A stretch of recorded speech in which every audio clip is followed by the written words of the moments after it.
मुझे क्या करना चाहिए क्या नहीं करना चाहिए अब ये आप मत समझाइए मुझे। सूरज, पापा जी के बस आप अपनी जॉब पर फोकस कीजिए मिसेस ईशा आकाश सिंह। जो करना है वो करो, मुझे किसी का एहसान नहीं चाहिए। मैं चली जाऊंगी, रखो अपनी गाड़ी अपने पास। इस प्रोमो का सबसे बड़ा सवाल है, ईशा ने सूरज के साथ जाने से मना क्यों किया? ये सिर्फ एक ना नहीं है, ये एक फैसला है और शायद एक बहुत बड़ा सच छुपा हुआ है। ईशा की आंखों में डर नहीं, बल्कि निर्णय है। ये दिखाता है कि वो कुछ जानती है। सूरज का रिएक्शन कंफ्यूज्ड प्लस हर्ट, मतलब ये डिसीजन एक्सपेक्टेड नहीं था। एक सटल पॉज जवाब देने से पहले ये इंडिकेट करता है कि वो इमोशनली स्ट्रगल कर रही थी। ईशा अंदर से टूट चुकी है, लेकिन अब स्ट्रॉन्ग डिसीजन ले रही है, शायद किसी ट्रूथ को प्रोटेक्ट कर रही है। सूरज इमोशनली अटैच्ड, कंट्रोल नहीं कनेक्शन चाहता है, लेकिन सिचुएशन समझ नहीं पा रहा। ना equals rebellion, eye contact equals truth का weight, silence equals emotional conflict. ये सिर्फ रिफ्यूजल नहीं, स्टोरी का टर्निंग पॉइंट है।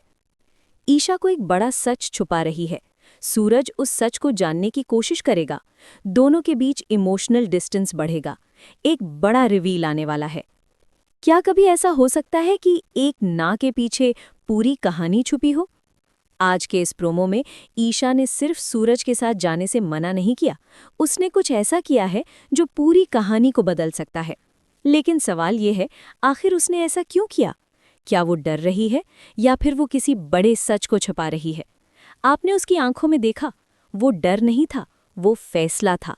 और यही बात इस कहानी को और खतरनाक बना देती है, क्योंकि जब कोई इंसान बिना डरे ना कहता है तो उसके पीछे कोई बहुत बड़ा कारण होता है। लेकिन असली ट्विस्ट अभी बाकी है। पहला सीन, सूरज का कॉन्फिडेंस।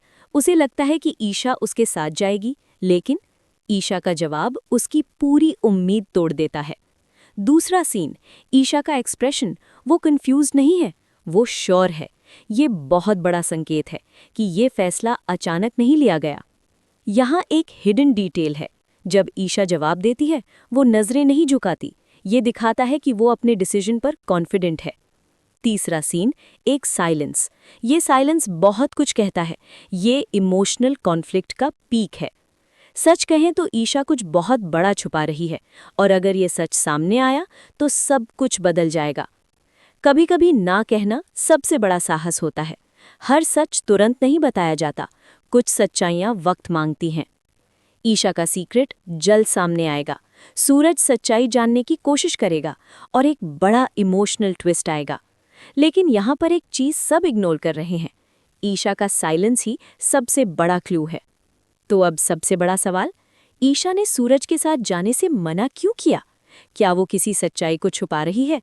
और सबसे जरूरी, क्या आप उसके डिसीजन को सही मानते हैं? कमेंट में जरूर बताइए। क्या आपने कभी महसूस किया है कि कभी-कभी एक छोटा सा शब्द पूरी जिंदगी बदल सकता है?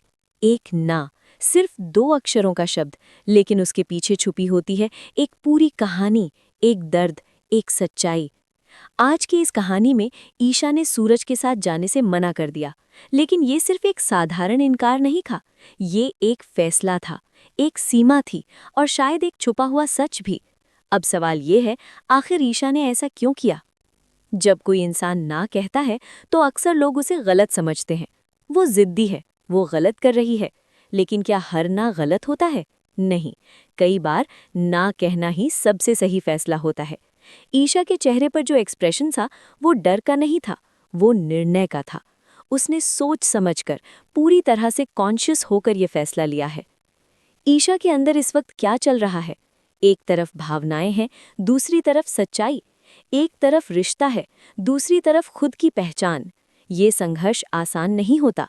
जब इंसान को चुनना पड़ता है, दूसरों की खुशी या अपनी सच्चाई, और ईशा ने अपनी सच्चाई को चुना है। अब बात करते हैं सूरज की। उसका रिएक्शन, शॉक, कंफ्यूजन और थोड़ी सी तकलीफ, ये सब साफ दिखाता है कि उसे इस जवाब की उम्मीद नहीं थी। वो शायद ये सोच रहा था, सब कुछ ठीक है, लेकिन ईशा का फैसला उसे हकीकत दिखा देता है। इस प्रोमो में कुछ ऐसे छोटे छोटे संकेत हैं। ईशा की स्टेडी आई कांटेक्ट, बिना हिचकिचाहट जवाब देना, और जवाब देने के बाद साइलेंस। ये सब क्या दिखाते हैं? कि ये फैसला इम्पल्सिव नहीं है, ये पहले से सोचा गया है। अब सबसे बड़ा सवाल, क्या ये रिश्ता प्यार पर टिका है या सिर्फ समझौते पर? क्योंकि जब एक इंसान खुद के लिए खड़ा होता है तो असली रिश्तों की पहचान होती है। या तो रिश्ता मजबूत होता है या फिर टूट जाता है। अब बात करते हैं आगे क्या हो सकता है।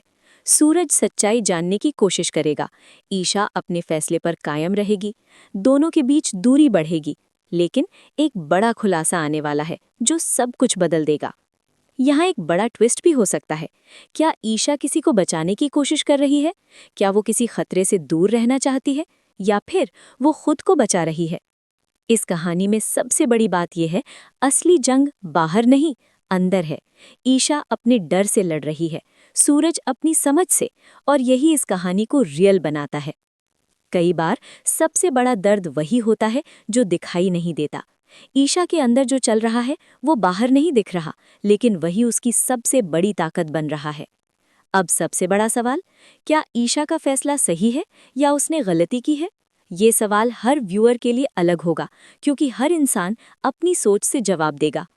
अब कहानी एक ऐसे मोड़ पर है जहां से वापसी आसान नहीं है। या तो सच सामने आएगा या सब कुछ और उलझ जाएगा। अगर आप ईशा की जगह होते, क्या आप भी ना कहते या फिर समझौता कर लेते? क्या सूरज सच समझ पाएगा या गलतफहमी और बढ़ेगी?